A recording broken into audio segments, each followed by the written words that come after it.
money to help others, and a terrific day out there weather-wise for the car show. It was really nice. It was very nice. It wasn't too hot outside yet, especially heading into the early afternoon, but temperatures did get a little dialed up. Our week's going to be a little hot, at least the first part of it. We have kind of two separate forecasts, you could say, from Monday through Wednesday, and then we change over Thursday and Friday. That means we may not be hot all week, and so that's our first weather headline. I have us cooler by the time we wrap up the week, and with that cooler air, it may actually bring in some rain, not outside of the valley, but maybe even across the valley as we get into Friday, and that's something that we'll discuss. It's been 46 days since we've had measurable rain here in Portland. That goes for many of the communities around the northern section of the Willamette Valley. Satellite and radar tonight, we've already tracked a couple thunderstorms, but they're still roaring, and they will continue as we head into maybe the next hour or so. Probably some moments where it will slow on down, and anything that was down to the south that tried to work into the Willamette Valley dissipated quick, too dry, and maybe we'll see some clouds hanging out, for a part of the night, but I think we clear out for the most part.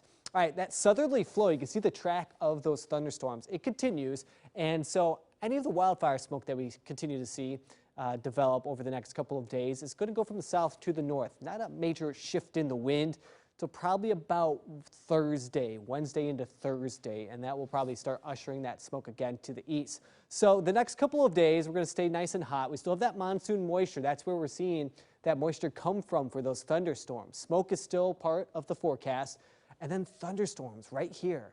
I think those are going to be more concentrated to central Oregon over the next day or so.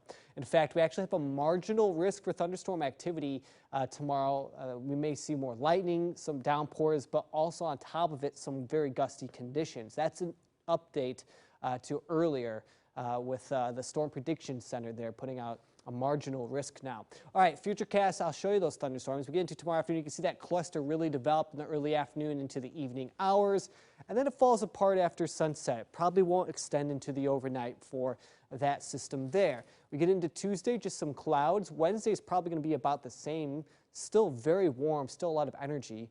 And then we get to Thursday here, and weather models are trying to produce some rain. I think it's going to be east of the valley. I think we have a better shot for some rain probably on Friday there, as you could tell, as that system does roll on in.